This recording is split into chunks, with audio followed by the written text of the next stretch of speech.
Mhm. Good morning, hello, and welcome to the Space and Time workshop tackling doom boxes, how to break the habit of stashing and dashing. Thanks so much for coming. Glad you can be here live. If you're watching on the recording, hello to you as well. As I was just saying, sometimes this time that suits me here on a Thursday morning in Melbourne isn't always the best for others. Hmm. But yeah, glad that you can be here and welcome you as well. If you're watching on the recording, because we will put it on YouTube for the people that registered that couldn't make it, hello to you as well. You can, if you are watching on YouTube, you can comment and ask questions as you go. I won't see them automatically and straight away, of course, but I do get an email notification about them. So if you are watching the recording, hello to you as well. So let's have a look at tackling doom boxes. All of those things I've just said. Hello, welcome. What are you thinking about today? What are you looking forward to learning that you can focus on? What's your intention for being here today? Ask questions as we go along. As I said in the chat, let us know where you're joining us from, what you're looking to learn, and also what are the trickiest things for you in the home to manage, and what are your thoughts on why doom boxes mount up in the first place? Look forward to, we've got lots of people coming in, they're still piling in. Thank you all so much for coming along. So as I said, you can unmute yourself at any time, ask any questions, or ask as we go in the chat. Let's move on to the next slide, which is talking about what to expect from the workshop today. My business, Space and Time, is all about making conscious choices with how we use our space and our time, creating systems to make a simpler life. And as I was saying about making those conscious choices, not just doing them because that's the way we've always done it, but really being mindful of how we use what surrounds ourselves, what we put out in the spaces that surround us, as well as how we use our time. And we're going to be looking at a bit of both of those things today when we're talking doom boxes, managing our space and our time.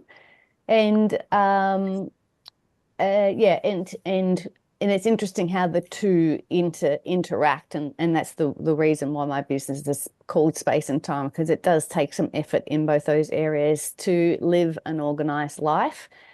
We've got some other workshops coming up and some one-on-one online programs to offer you, as well as some hands-on decluttering help if you are in Melbourne, here in Victoria. And if you need some hands-on help, would love to come and help you. I'll share some more about that towards the end of the session. So we're going to have a look at why doom boxes occur in the first place, how to sort the contents of what's in your doom boxes, some maintenance tips, and also, as I said, continuing on the journey today, because we'll share lots of different tips today, but we'll have some homework to do afterwards, and also you might need a bit of accountability to help you continue on this journey. So we'll be sharing those resources later in the session. So here I am. My name's Julie Cliff. Before starting my business 11 years ago, I was an executive assistant and administrator. So helping people get and stay organized is something that I really enjoyed doing over the years, and love to work in people's homes to help them with their physical clutter, but also, as I say, helping in this capacity, coaching you the skills so that you can go home, or you're probably already home, work in your home to be able to do some of these things for yourself with our support. There is a team of us here in Melbourne, 5 girls here in Melbourne and 2 in Geelong. A couple of my household members are home today. One's not feeling so good today. He's coughing his head off. My husband's working from home. I've kicked him out into the dining room table, and my other son is on an excursion into the city today. So that's a little bit about me and how I started my business. space and time, and how I've become to be a professional organizer, helping people declutter and get organized in their homes. We just quickly flick through. Let me have a look at the chat before I get too far ahead. Thank you, Carol. She says, diagnosed ADHD 30 plus years ago, now mainly just ADD. Well document that we often have a higher attachment to objects, harder to let things go. Hard letting go of who we were in the past and might be in the future. Understand. Thanks, Carol. We will certainly touch on that, and that is certainly a factor when we're looking at doom boxes. So great to have your input there, that is your lived experience as well. So let's have a look at the impact of clutter. I'm not telling you anything new here. We all understand that clutter can lead to stress and anxiety, and the brain can just become overwhelmed. And as a result, we end up less productive and we're not so good at focusing because there's just stuff everywhere. Don't know where to start. Overwhelming, and as we say, leads to stress and anxiety when we've got too much stuff, and that's quite a big impact of clutter in the home. It can also affect our overall well-being. As I just said, decreases our focus and productivity, and that can be both at home and at work. Not just, walking out the front door, it doesn't just vanish. Sometimes we still carry that weight on our shoulders of having too much to do and too much stuff. Again, looking at that space and time aspect of it. And so we want to have a look at how we can reduce the stuff and reduce the weight of our stuff on our shoulders, so that when we walk out the front door, even when we're at home, we're feeling lighter and more able to do the tasks that we want to spend our time on. Our clients come from many different places, from minimalists all the way through to people with hoarding tendencies. So we've seen lots of different things over the years, particularly over my 11 years working hands-on in people's homes. And they come to us for many different reasons.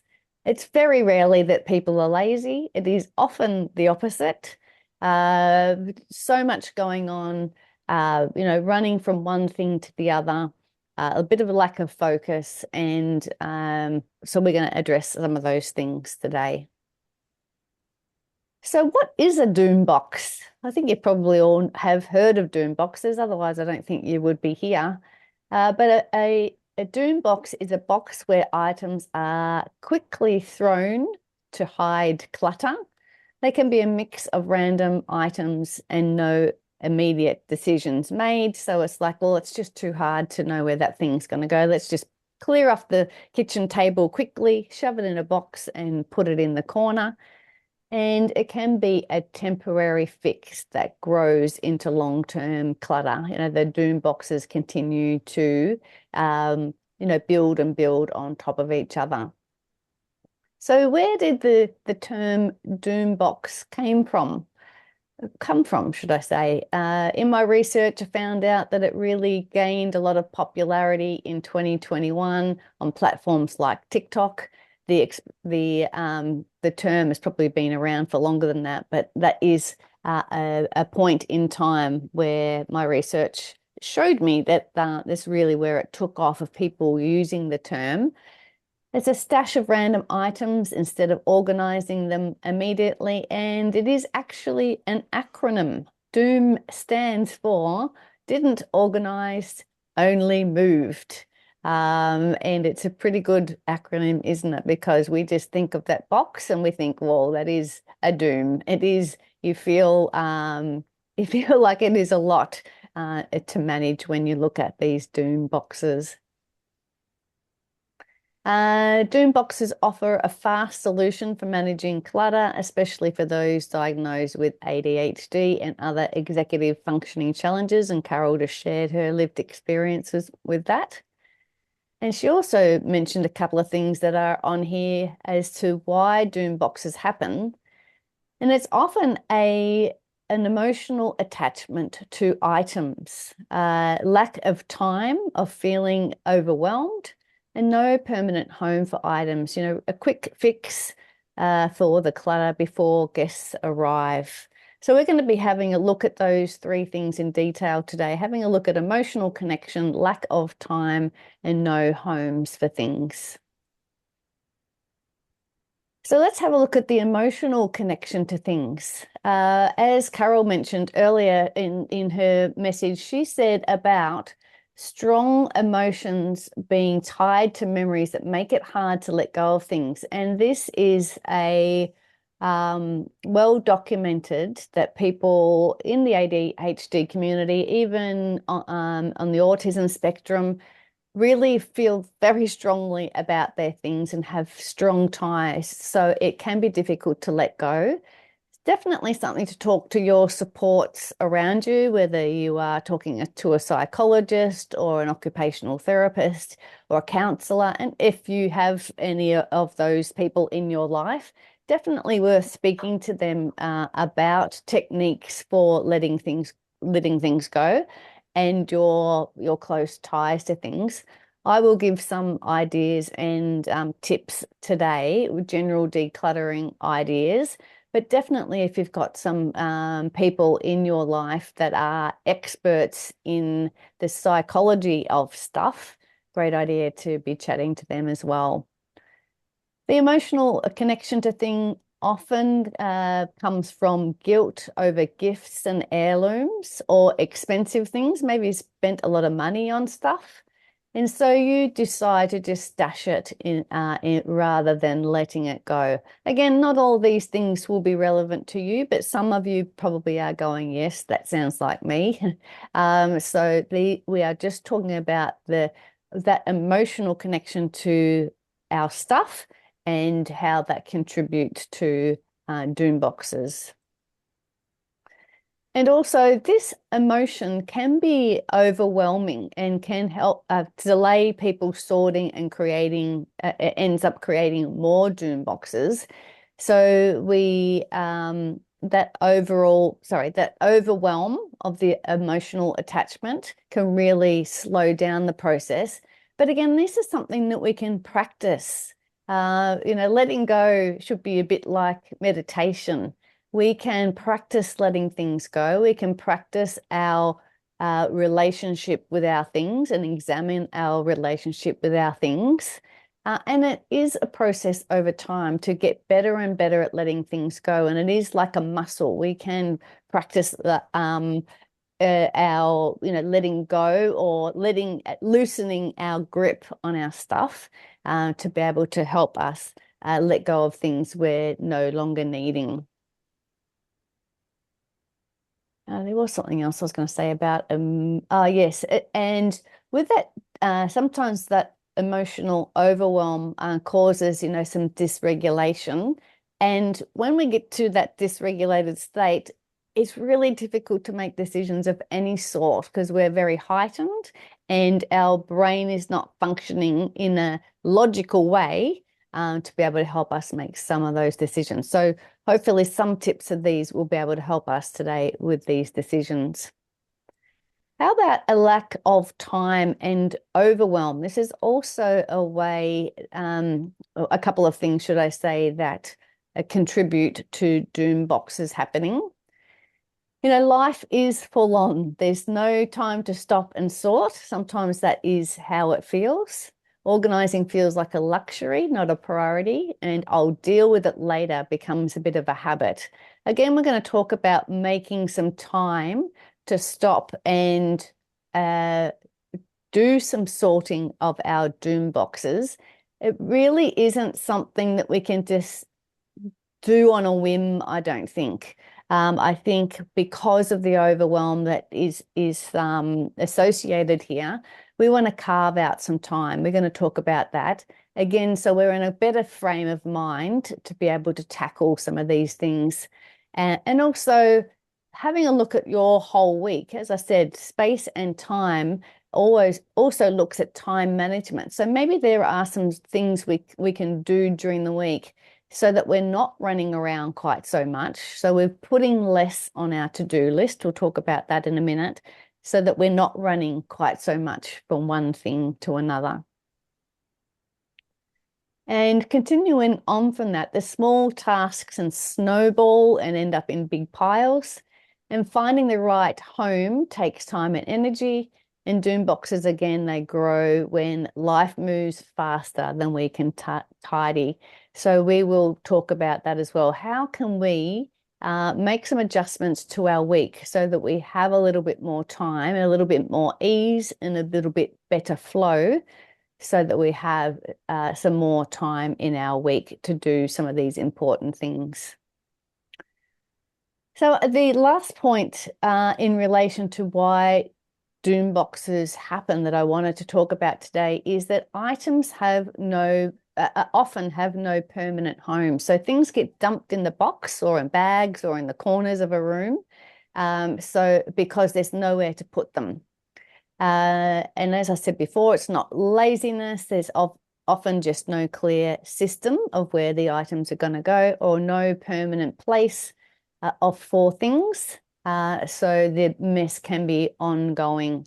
So that's three things that we've just talked about then: emotional connection to our stuff, which we'll address as we're going along, lack of time or overwhelm, and also no permanent homes for things. So just keep that in mind. And as I said, I think a lot of those things you will actually relate to. And we will address some of it today, but reminding us it is an ongoing thing for us to practice, just like anything that we're learning new, any new habit we're trying to form. And again, get your experts on board with you and some accountability buddies or body doubling buddies to help you with this process as well after our session today. But there is hope, as I just said. Ask yourself, as you've got something in your hand, where should this live? Or asking yourself the other side of that, where would I go looking for it when I need it? These can be helpful, these questions, when we're starting to set up permanent homes for this. And also, we're going to have a look at the space and time organizing system for this. And if you've been to our workshops before, you will know this 6-step system. So again, as we're going through it today, thinking about permanent homes for things, and this is the 6-step system. And I've said before, the other times that I've run this workshop, I almost feel like flipping it so that we're talking about storage first, because that is often how things end up in a doom box, because there's no easy place to put it. But I always think we need to go through these 6 steps before we get to storage, because I think there's some great prep work that is involved in this 6-step system. As I mentioned before, this session is being recorded and we will send it to everybody that was registered. We've got 17 people online today, which is awesome. So I will send out the recording because some of this will take you a bit of practice to get some of this right. But as I say, there are lots of tips coming up here. So we're going to go through the 6 steps of the space and time organizing system, starting with stopping more things from coming in the front door. Second step, your commitment to being organized. Third step, sort the stuff. Fourth step, things you no longer need. Fifth step, easy storage, and then maintenance tools. Just let me have a quick look at the chat before I go anywhere. Ruth, hi Ruth, great to see you. She says, yes, thanks, Julie, all of the above. So she's absolutely relating to what we've been talking about already. Thanks for that feedback. So we're going to have a look in this first step of stop the stuff as a bit of an audit and a bit of a break point, a bit of a circuit breaker to stop and have a think about the stuff in our house and how did it get there in the first place and where does it come from? And understanding where it comes from can really be helpful for us to stop more from coming in, because it's really difficult to make any progress on the doom boxes and any backlog that we have if there is more stuff coming in the front door. So if you've still ordering things on Temu, and your wardrobe is overflowing, if you're still getting deliveries, if you're still picking up from the op shop, if you're still picking up things from Hard Rubbish, if you're still taking hand-me-downs from your brother, your sister, your auntie, your cousin, if you've got still taking on family heirlooms from your family members, it's really difficult to tackle your own things when there are still more things from coming in the front door. So I would love you to, going forward now, to be very mindful of what you are bringing into your house and literally what's coming in the front door. So also, as we talk about stopping more stuff, identify those doom box zones as far as where is the stuff coming from? We know you've probably got a very good idea where you're stashing them, in the living rooms, bedrooms, kitchens. Spare rooms are often ones that are housing these doom boxes because their things are stuffed in there and then hidden in the spare room. But really being mindful of it, and when you can see the stuff coming in and understand that that's going to take you away from tackling the backlog, because you're still juggling more things from coming in, it's really quite difficult. So having a think about the sorts of things that are gathering and what's coming in and what is in those doom boxes, and we'll look at that in some detail in a second, can be quite this audit step is a really good place. It's a line in the sand. All right, we're going to stop more coming in, because then we can focus on how our house is working right now, and how we can start to reduce the number of doom boxes. And a little question down the bottom: what's the first thing that you'll stop stashing? There might be a category of things that you're always stashing. What might that be? Let me have a look at the chat before we move on. Liz, hi Liz. She says, this is me, with a smiley face. So great. I'm glad this is resonating with you all. All right, so let's have a look at step 2 of the space and time organizing system, which is your commitment to being organized. And it's important to understand why this step is important. And it is, I love all the steps of the space and time organizing system. That's why they are a system, and that's why I've created them. But this one is so important because it's really where some mindset changes can happen. Understanding and really acknowledging that there is no magic wand. Being organized takes time, commitment, and focus and persistence. And I know a lot of those things can be difficult if you are think you are either ADHD, have some of those traits, or definitely diagnosed, or on the autism spectrum. Some of these things are very difficult, and I understand that, and we might need some extra help from others around us to help us put the time aside, to stay committed to it, to stay focused, because I know focus is a big thing in this community that we're talking about, but also being persistent and staying on track. Again, it's not going to happen overnight. We need to get help on board, get as many people helping you in the home, any outside help that you can, like it's my team to come help you here in Melbourne if you need some hands-on help. And today we're not talking about you.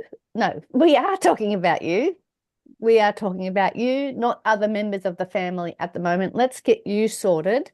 Let's put your own oxygen mask on first so that you can help others. So this step is really about our mindset and putting the time aside and really show that you want this to be something that you are going to be, really be committed to.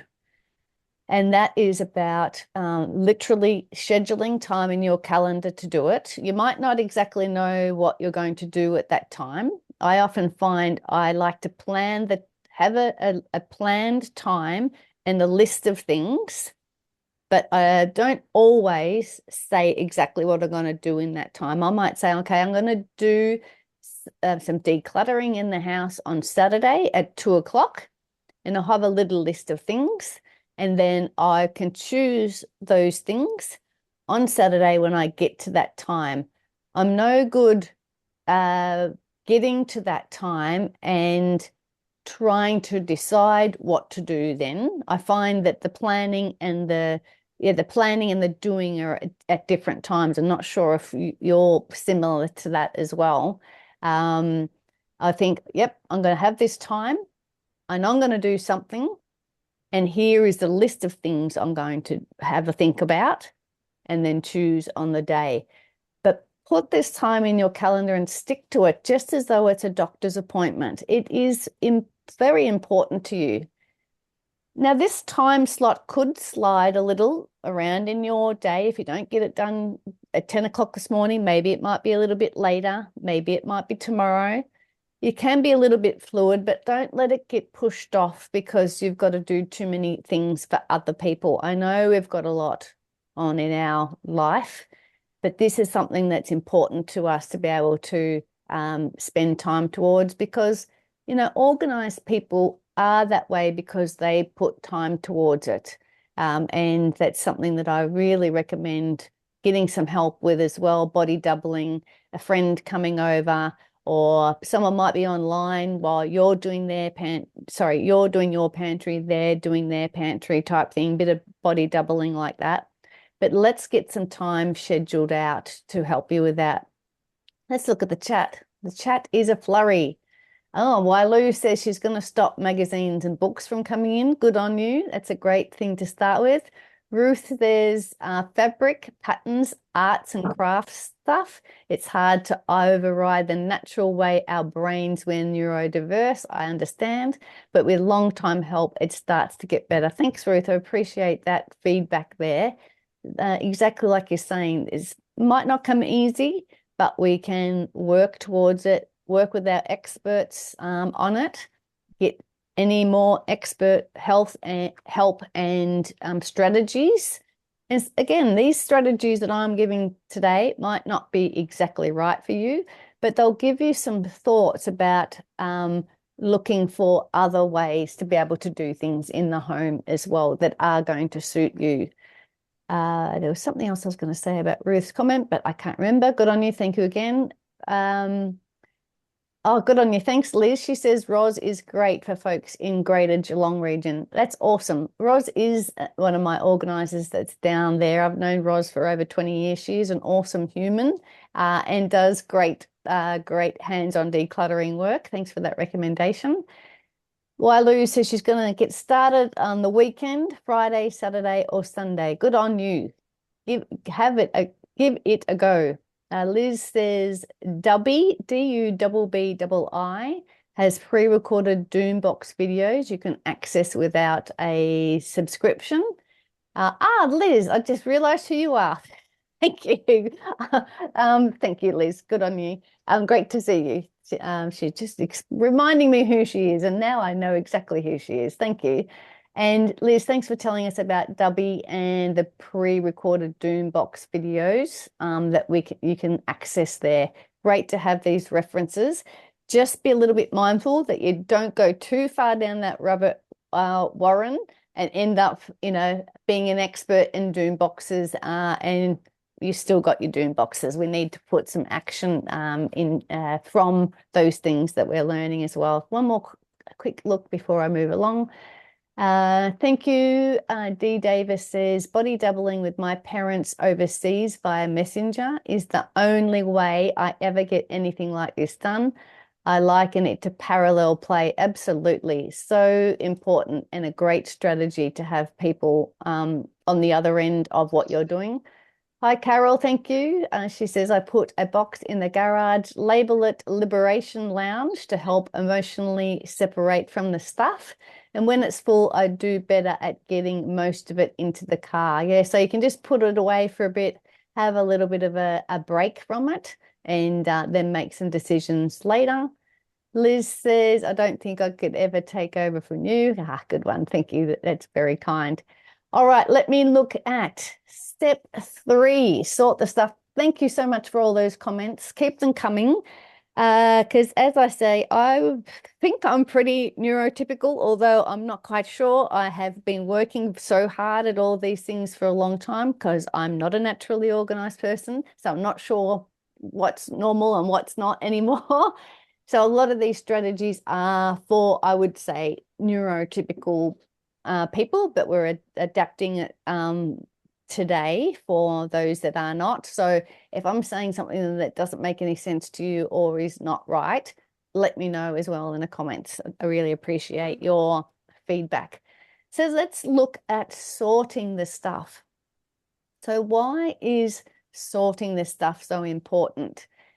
Firstly, sorting the stuff is all about grouping like items together to get a clear view of what we have. This step is all about, it is not about making any decisions about things just yet. It's just about order and clarity. If you have a look at that jumble of my utensils that's in the photo there, you would have no idea. And if you've been to my workshops before, you've heard me say this 1,000 times, you would not know that I have 7 vegetable peelers. And so it's not until we start to get the veggie peelers out, the wooden spoons, which I found 16 of in a client's home once. All of the, let's sort things so that we've got a bit more order and our brain can start making some better decisions. We will talk some more about those emotional attachments in a second, but we're not deciding keeping or going at the moment. We're just sorting it out so that we can see what we have. Where I did an in-person workshop a couple of weeks ago at the Keilor Library, and one of the participants there was saying about she recently went through all of her birthday cards and greeting cards she'd collected. Actually, sorry, it was her mum's greeting cards that had collected over the years. And so she started by this sorting by family member that gave her the cards, sorting by occasion. And we can get a little bit stuck in the weeds sometimes. People, I understand, can find categories a little bit tricky. So yell out if you want some help with your categories to sort to. But then again, there is no real right or wrong here. Just be a little bit careful that you don't end up with just one item in each category. So again, we are putting like items together just so that we can see what we have, and then we can start to make some decisions from there. Because you can't decide what to keep and what to let go in that bundle of utensils there, just by looking at it. You really just need to have a bit of order first. Same as if we had a box of, cables that come with all our devices. We sort of need to start, putting the USB-C cables over here and the HDMI cables there. And then we've got them lined up, then we can start to make some decisions there. Does the sorting step make sense? And have you got any tips? Share them in the chat. If you've got any tips there on the sorting. Ruth says, my favorite step, sorting into boxes. Need to go to the next stage. Maybe we can all get stuck at different stages. I think you're right, Ruth. This can be a tricky one. And we were talking in the previous step about being persistent. So once we've got it sorted, you are dead right. We need to be able to move on to the next step. And a lot of people go, oh, I'm too hard. They're sorted. I'm just going to put it in a box and walk away. But we could get some help to be able to help you move on to the next step. So we have, just going to recap because we are moving up to the decluttering step now. So what we first did, we did an audit and thinking really critically about what's coming in the front door. Let's stop giving the kids so many bits of plastic. Let's reduce our craft bits and pieces that are coming in. Not to say, thank you, Ruth, you did mention about craft things. Not to say don't do any craft, don't ever bring anything in, but just be really mindful of how much we have, reducing the amount that's coming in. Then we did your commitment to being organized. So what time of the day or time of the week you're going to have a go at it, and be persistent with this. You will get there. Back yourself. You can do this. And we've just been talking about sorting the stuff. So we're really talking about our mindset, getting our ideas clear on why we're doing this, so that we can move on to the next step, which is the decluttering step, things you no longer need. So why is things you no longer need important? Well, this step is all about letting go to make space for what's important. I am in people's homes all the time, and they can't find their car keys. They can't find their sunglasses. They can't find their outfit that they want to wear to work the next day. So the idea of letting go of things that we are no longer using is so that we can clear up space for the important things that we are using now, using right at your stage of life. And I think somebody mentioned before, I think it was Carol, saying about letting go of, in a way, our past life and some things from our past. And not to say that we need to forget about them, but it's just to be able to clear up for the things that we are using. Maybe it might be you can no longer ice skate anymore because your knees don't work so well anymore. Or I, in the past, have worked with a lot of people that live with multiple sclerosis, with MS. So there are some physical activities that they can no longer do. So I appreciate that it can be sentimental and it can be challenging and emotional to be letting these things go, letting part of our past lives go. But those things can really reduce us and restrict us from living our best lives right now if we're tripping over them and they're taking up all our storage spaces or taking up the space around us. Means that we can't do our craft because we can't, we're tripping over things from our past, and we can't engage ourselves in the activities that we want to do now.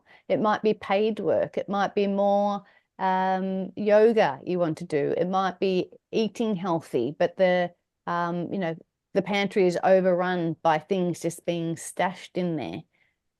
I didn't mention it, but should have when we're talking about your commitment to being organized. It's really thinking about how do you want to live your life now, and thinking about our future life and our current life can really help us with this letting go stage. And as I said, the previous 3 steps have really helped us get to this. I didn't say get a box out and start throwing things out. We've got to some, we've done a bit of legwork before we get to this point here. So here's some techniques on helping you let things go. Now, we do have a lot of other workshops online. Many of you have been to many of them before. They're all on YouTube. So if you are struggling with sentimental items in particular, we have a few YouTube recordings about that. So go and have a look at them. Might help you loosen your grip of some of your things, sentimental items. But how about just starting with the easy choices? Again, we are letting go of things you no longer need. I'm not saying you must live in a white box with nothing. I'm saying let's free up some space for you to live your life now. And starting with the easy items, like the broken things, the duplicates, and the things that we're no longer using. Broken items, I know we really do our best and try not to put things into landfill. We can try and give them away, we can donate them, but sometimes things really do come to the end of their life, and there is no other place than landfill. Again, we will work hard, we will try and find places to donate things to, and again, those sorts of resources are on our website, spaceandtime.com.au. but don't let your home become a storage space for things that you can't find the perfect disposal for. Get some people around you in your community, get on Facebook groups, community groups, link yourself in with the local neighborhood houses. They'll all help you to find places to let go of stuff. And Facebook is amazing, particularly some of the Facebook groups, as far as, you know, I've got this thing, does somebody want it? And somebody will come and pick it up from your house so very quickly. If you're not on Facebook, I would highly recommend, if you've got a lot of stuff at home you want to get rid of and don't want it to go into landfill, get yourself onto Facebook just for these sorts of groups so that you've got some good options to let them go. It can be really good. So what are your ideas for things you no longer need? What are some of the things that you tell yourself, some strategies that you use to help loosen the grip on your stuff? We'd love you to share it in the chat, because we spoke right at the start that emotional connection can be difficult. So working through that and exactly what that attachment is can be really helpful. And there might be some phrases that you use that we can share with the others now. Let me look at the chat. Glenda says, no longer need, but it might be useful later. Question mark. You are right. That idea of it might be useful one day, or you know, I might need it. What if I do need it? Well, of course, thinking about those sorts of things, you know, is it easy to acquire again if you're worried that you might need it one day? Could you borrow it from a friend? Could you rent it? Could you hire it? Could you go without? Could you use something else instead? Some people do tell me that they give things away and then the next day they go, oh, I wish I had that thing. But many people that I work with have so much stuff, they wouldn't even know where in the house that thing was anyway. So it might be just as easy to acquire it again, depending on what it is. Not everything can be replaced. And I'm not saying just get rid of everything because we can buy it again. I know that's not the case. But sometimes we're taking up so much time and so much energy hanging on to things when we could have let it go and maybe never ever used it or thought of it again. And that meant that we have wasted a lot of time and energy about worrying about that thing. Excuse me, somebody sending me a message, but it's not urgent. Speaking of being distracted and not focused, my apologies. So has anyone got any other ideas on things you no longer need? What are some good techniques? How about like the 1 in, 1 out rule? 1 in, 1 out. Or the 1 in, 2 out rule. So you buy 1 pair of shoes, you come home and you get rid of 2 pairs of shoes. Or buy 1 shirt and get rid of 3 shirts. Have a think about some of these techniques that we can use when we're looking at things you no longer need. Ruth says, as I have become older, it has been the reality that I don't have enough years to make all the patchwork I have. I ask myself, what do I really love? And which ones, which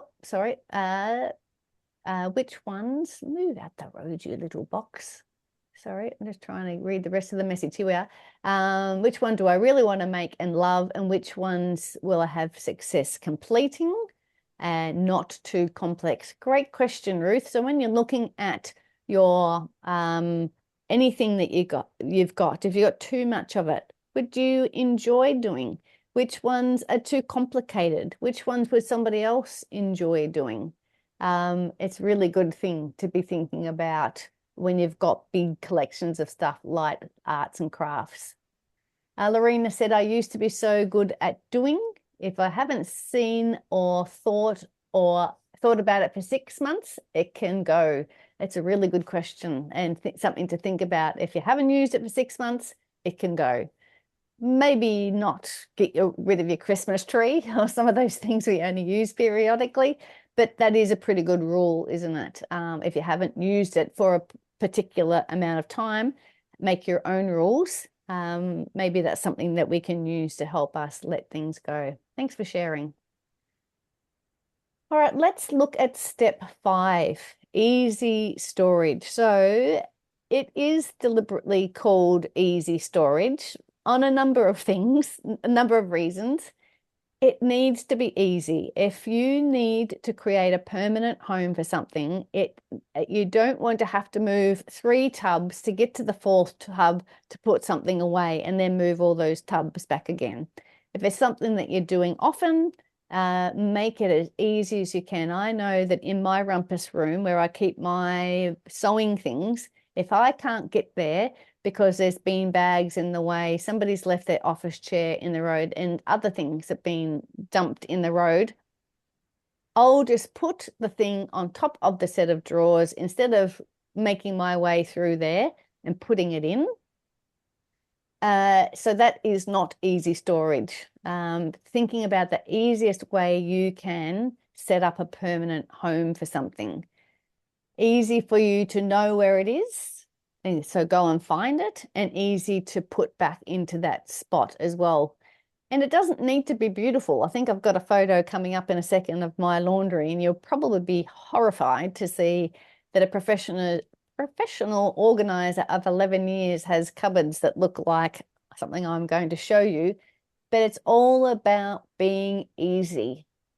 So again, we were talking about doom boxes can often happen because it was too hard to put the scissors back where they should go, or I don't even know where that permanent home is for the hot glue gun that I've just been using. So let's think about creating easy storage for our stuff.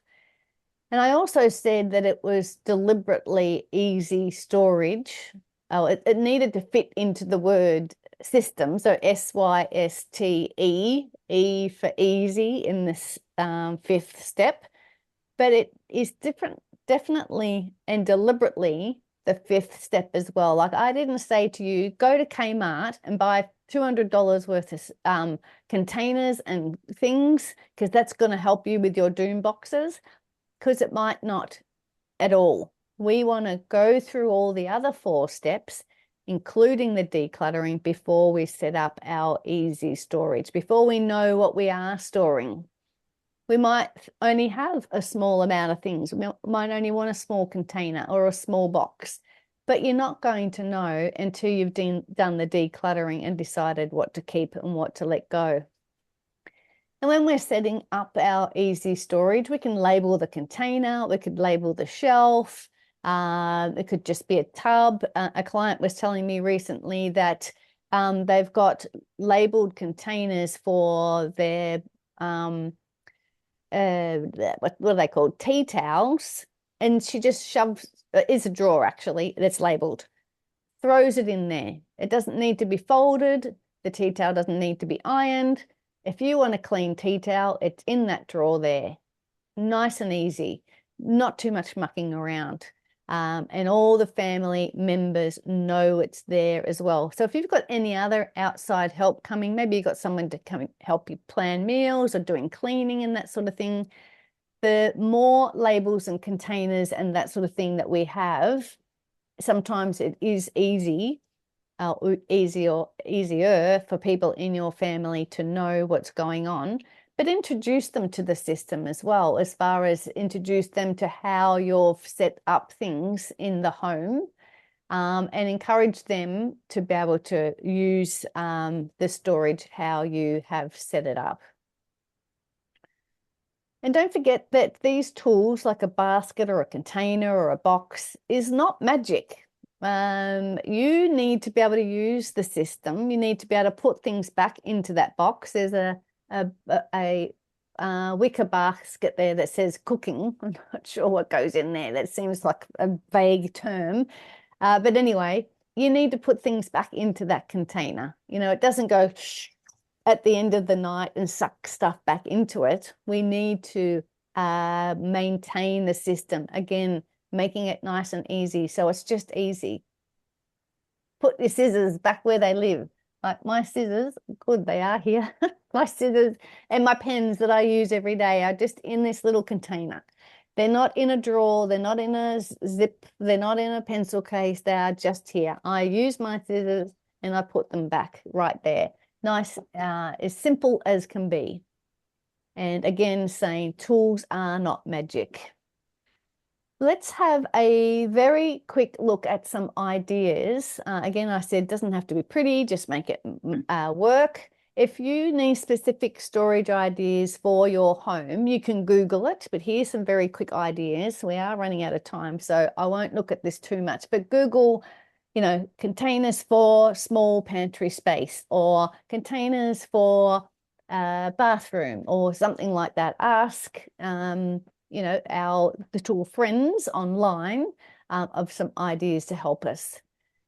So easy storage, we might have some little containers to keep like items together or to stop packets from falling over, or some of these larger drawers type containers that are on the right that you can slide in and out of a deep shelf.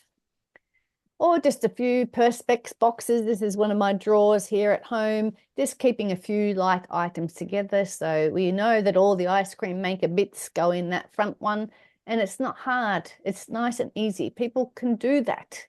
Matching containers.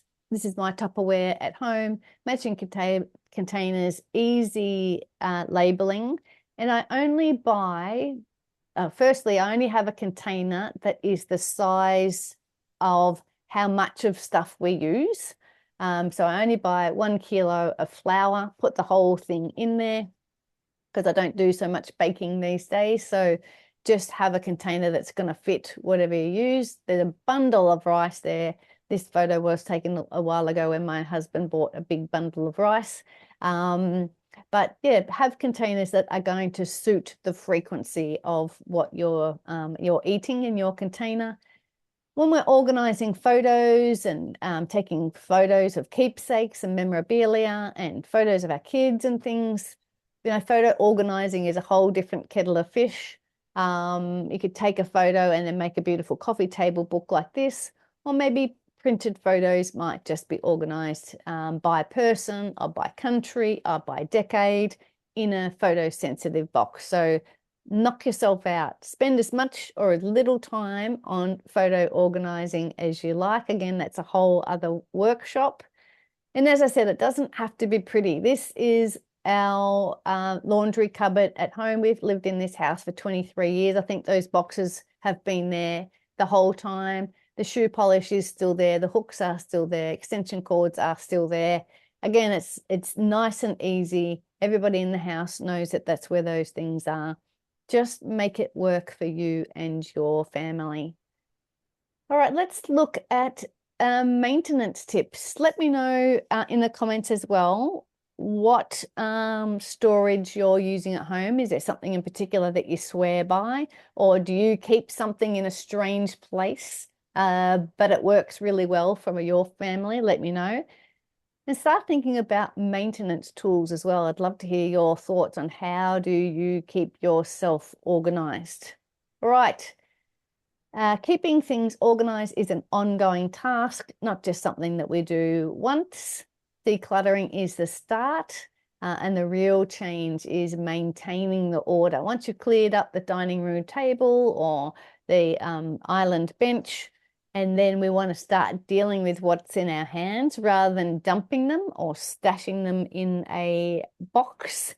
We would start to return things to their permanent homes rather than creating more doom boxes. Again, a lot of this stuff will take a bit of time to set up, but if we decide now, nope, not creating any more doom boxes, we can start to make some headway. So some other tips here for maintenance. Embrace daily decluttering habits to maintain an organized space. So you might have something that you do every day, like cleaning your teeth. So every day when you clean your teeth, you'll put the items back in your bathroom. I was trying to remember where I clean my teeth. When you're cleaning your teeth, you are putting items back where they live. So you can put your makeup away, you can put your hairbrush away, your hair appliances, the straightener, the hair dryer. you could probably get all that done, a lot of that done in the 2 minutes that you're cleaning your teeth. And that would be good coordination as well, wouldn't it? Using all that. So think about a habit that you're doing now and pair it up with a new habit. When we take our bins out, our rubbish bins out every week to the curb to be picked up for recycling and whatever, as soon as they come back in, I'll give them a squirt, give them a wipe out, and get the new rubbish bag back in them. So that's a habit that we're doing every week with the rubbish, and then keeping the rubbish bins quite neat and tidy, really, for rubbish bins, because we're doing it every week. And the second point there says, make a bit of a pact with yourself to sort through at least a few items in one of your doom boxes every day. So you might go, oh, I'm going to grab this thing and this thing. I know where they live. I'm going to put them away. And that might be something that you do a few times a day, and a great way to maintain these new habits that you are working towards. And use your calendar, like I said right back in your commitment to being organized. Use your calendar and have a look at your whole week. Set yourself up so that you've got some time to be moving through your week. Put your work in there, travel to and from work, some transition time between different activities. So you get a bit of time to decompress before you get to the next one. So if we're using our calendar and scheduling time to tackle our doom boxes, as well as continuing not to create more doom boxes, then hopefully we can come up with a bit more of a nicer flow to the week. Not so much rushing and not so much hurrying, so that we have a better flow to our week. Using our energy. I remember Liz, again, good to see you today. Liz introduced me to the spoon theory many, many years ago, that we only have so many spoons of energy in a year. Liz, I don't know how many times I've been talking to people about their spoons. Many know about spoons, others do not. But, think about your week and your energy as well, and moving through the week and your spoons of energy. Let's deliberately put a bit more buffer and a bit more time in between, because things will always fill up our time. Things will always fill up our to-do list. So let's just stop and breathe and use some of this maintenance and some of this a little bit more structured time to be able to get some of these important things done.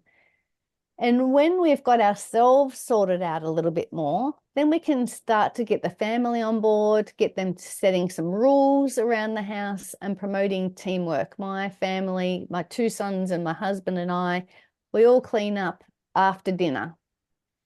Clean the dining room table, wipe down the benches, pack the dishwasher, empty the dish drainer, and my husband folds the washing. So it's a 15-minute thing, which would save me about an hour and a half if I was just doing it by myself. So get the family on board, get any other experts in. As I said, I'd love to come and help you. And if you're in Melbourne, with some of these things as well. As I've just said, seek accountability, community groups for getting organized, body doubling. Some of you said you're already doing that, professional help, and continue to adjust and adapt your organizing system as you go along.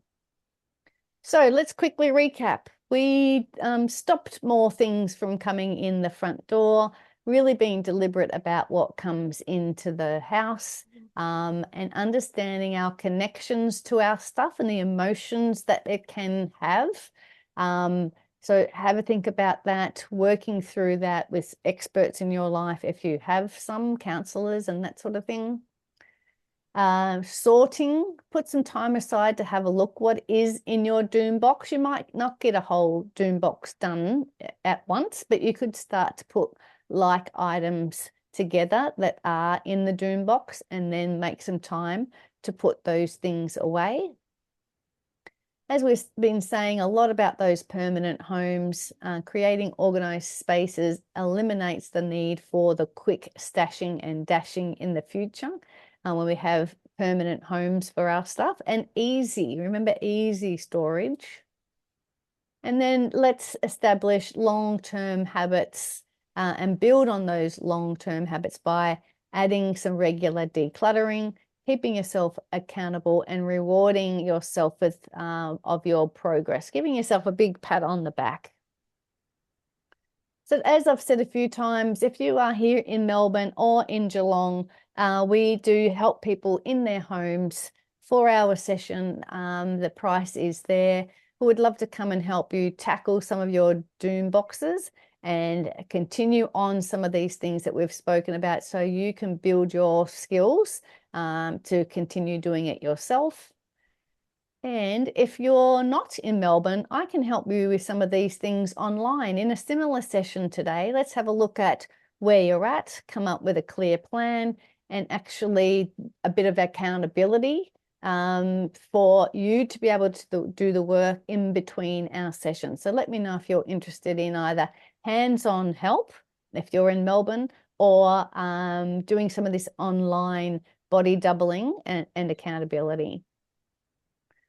We have tips to overcome perfectionism. Might be interesting for you if you're interested. 21st of May, so 2 weeks' time. Come along to that. We'll send you the links to all these in our wrap-up this afternoon. And just as a thank you for being here, we'd love for you to book a chat. We'll put a link in the chat at the moment and also the follow-up email today.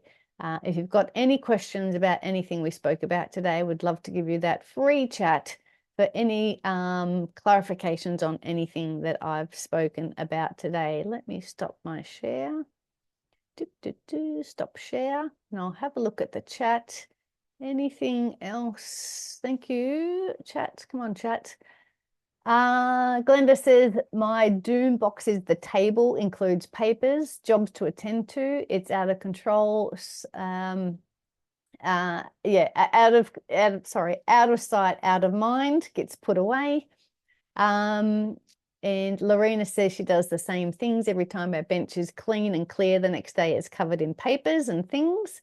And that's okay. We do need somewhere to do things, don't we? Maybe there might be just a little in-between pack up that we can do so it's not all over the place all the time. Ruth saying, yes, papers are the same at her house. Particularly things that do need to be reminded to be done. Absolutely, I can hear that. Training the family is work in progress when you need to have systems that work. You are welcome, Ruth. Thank you for coming. Okay, anyone in Sydney? Okay, thank you. I will send you an email. Dee Davis is asking about help in Sydney. I will absolutely help you out with that. I'll send you a message afterwards. Yeah, and we can do body doubling, as I said, we can do that online. So reach out to me if you're interested in doing that. And all the other links are there that Mary Lou has put in the chat.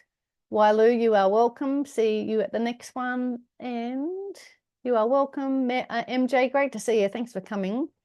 And Bridget's in Sydney as well. All right, I have rabbited on way too much. If I'll group ones, Carol, I have been doing some 2-hour sessions like that in a group. Let me think about when the next one will be and I can reach out to you about that. If you've got any other questions about today, send me a message and let's chat and I can help you out. I'll send all of this as a follow-up this afternoon. Look forward to seeing you at the next session soon. Thank you all so much. Bye for now.